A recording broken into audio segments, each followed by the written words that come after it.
Okay, so I have finished stitching 31 total rows of the antique white. Just a reminder, we're counting, just looking at the little clusters on the edge.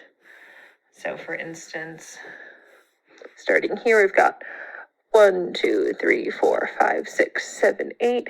You can see that difference in vertical versus sideways clusters. And we need 31 total of these white clusters. And so now we have got, as you saw, the diagonal of our blanket. So this is our corner to corner blankets. Remember, we're stitching along the diagonal, so we're halfway done, and we're going to start doing our shrinking process. Okay, so I'm going to chat about what the shrinking process looks like. And in order to make it easier, I've created a mini mock-up of a corner-to-corner blanket, just so I can fit it in the screen and it's easier to kind of show you the dimensions. So my last row here has 5 little clusters of stitches, and I'm going to pretend that that is that last row that you would have been crocheting, which has which was your 31st row of white. After doing the initial 5 of white, all the rainbow, and then 31 rows. So I think technically if we had 5 cream and then we had 2 of each color of the rainbow, that made 12. I think when I added it together, it was looking like about you were on your 48th row total, putting those all together. So that would mean that your last row of cream, after you did 31 of them in a row, should have had 48 little clusters along, if that it was indeed the 48th row. And so this one here has got 1, 2, 3, 4, 5, just for reference. This is going to be our longest row in our blanket in the square. This is the diagonal. And then our next row is going to have 4, 3, 2, 1, and so on.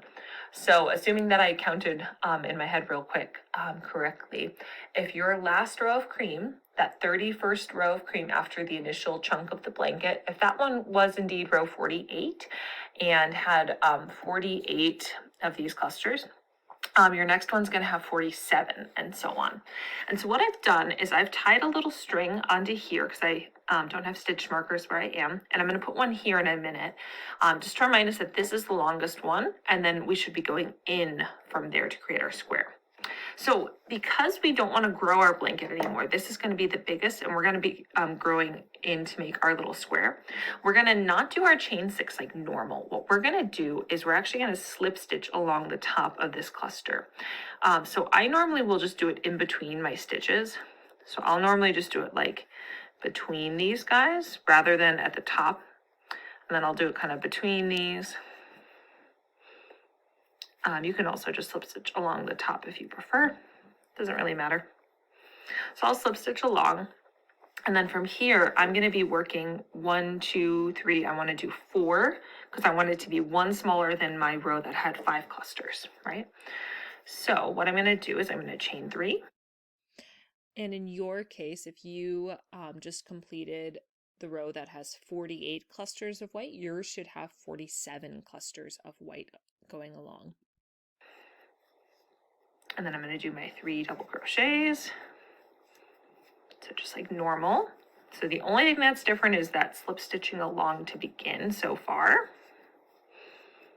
Okay, and then attach or slip stitch to go up the staircase, chain 3, 3 double crochets.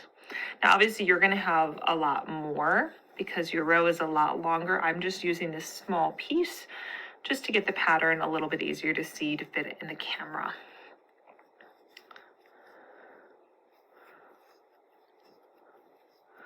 Okay, so I'm just going to keep going along my row. And I'm going to talk through how to end this row because that's going to be really important. I'm also realizing I want to put my little thread in here as well.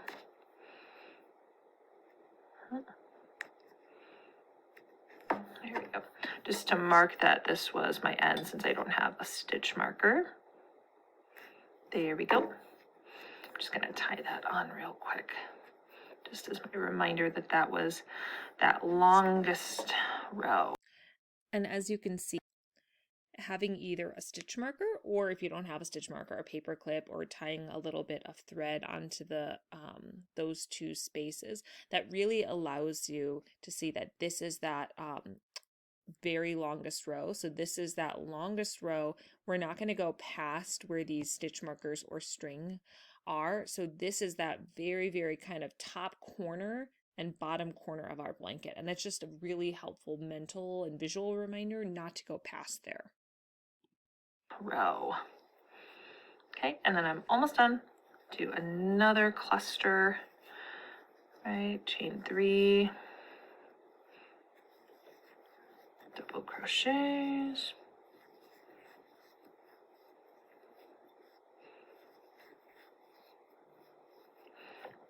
And then I'm gonna slip stitch on. So here's actually the most critical part, because this is where you're gonna get stuck otherwise. So remember, this last one that we did had 1, 2, 3, 4, 5 stitches. That was my longest row. Now this next one is supposed to have 4, right? Because I'm kind of mirroring the previous 4, 3, 2, 1. And currently with that adjustment, I've done 1, 2, 3, 4. So I'm actually done. What you're gonna wanna do, because we've been doing it so much, is you're gonna wanna do this last cluster up here. What that's gonna do is make this also have the same amount. It's gonna have 5 clusters along. So that'll make it not quite as square. It'll make it just a little bit off. If you're making a really big blanket, you probably won't notice. It'll probably be a very small detail.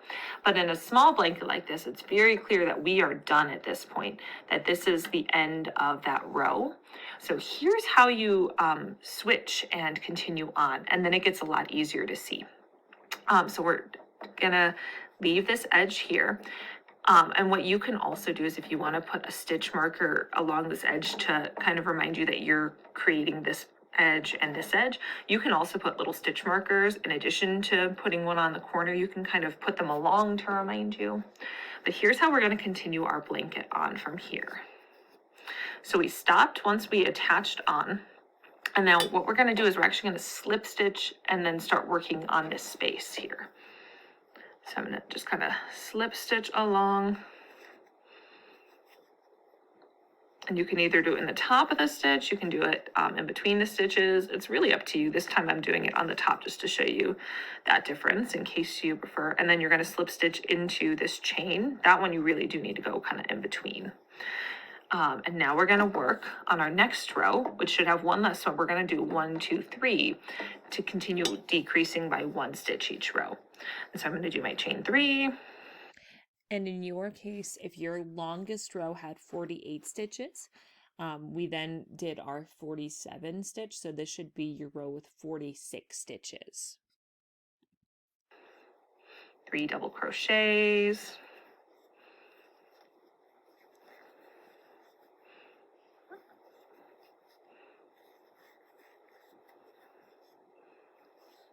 Okay, and then I'm gonna slip stitch together, chain 3, 3 double crochets, and this one's gonna be really quick just so you can see that pattern continuing on.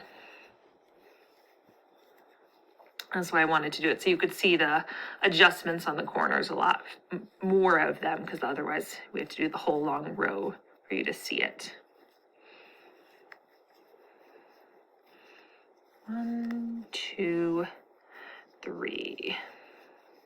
Okay, so same thing like before. You're obviously going to be doing a lot more, because instead of your longest row having 5 stitches like mine, including your 5 original white, your 12 rows of rainbow, and your 31 rows, that should be 48 instead of 5 on your longest row, right? So it's going to be 48, 47. So this should be your 46 stitch row. So once you make it all the way down, what you're going to see is we want to continue creating that straight edge. So we're going to hold back the urge to continue building on that staircase. We actually want to stop. And so what you're going to do is you're going to slip stitch. And then remember, for shrinking, every single time you hit the end, instead of doing that chain 6, we're going to just turn and we're going to be slip stitching along. So we're going to slip stitch until we can get to that next spot to create cluster to fill in our blanket, right? And so we're gonna be creating clusters here. So I'm gonna have 2 clusters, and then my final one's just gonna have 1. But remember, this is just a mock-up. So in your case, you're going to keep shrinking until it's time to switch and do our second rainbow that mirrors across the square. So let me pull up that picture and talk through what that's going to look like. So it's really helpful just to think back about this initial part. So we're going to continue shrinking until it's time to switch and do that upper rainbow that matches. So when we originally did our blanket, we had 5 rows of white, then we had 2 of each of the 6 colors, which adds another 12 rows. So at the end of the last row of purple, you should have been on your 17th row. So your purple should have 17 clusters. And then your row of cream, that should have 18 clusters. So what you're going to be looking for is when you get to a row that has 18 clusters of white or cream, that's your cue that you need to switch to your either purple or whatever color you ended your rainbow with. Okay, so that is your cue. When you get to the row of cream, that is 18 clusters long, it's time to switch and start working on your colors of the rainbow. And from there, you're just going to keep shrinking and do 2 of each color. You will need to switch to those colors and, snip off and tie a little knot. So you will need to knot off as you're working on this and do some switching colors. And then once you get to the very, very end of the blanket, you're going to just end with that last little corner that has one little square, and it's going to be a really satisfying feeling. So what I'm going to do is I'm going to jump in a quick sec to me actually finishing this last bit of the blanket. And then after that, we'll chat about doing a border and kind of finishing it off real nicely. Okay, so I'm just jumping in right towards the end so you guys can see the final row or so. So I am finishing up. This is going to be my row of 3, or excuse me, my row of 2. So this row is just these 2, and then we're going to do our very, very last row. So I just wanted to tune in so you guys could see that. Okay, and then I'm going to slip stitch across. And this one is kind of an entertaining one. It's just got one little cluster of stitches. So we do our chain 3, our 3 double crochets.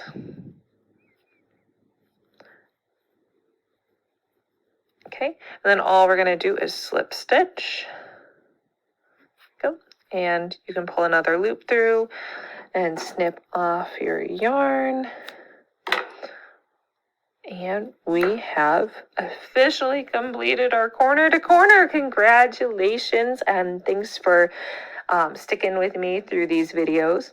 The next step is to look at our border.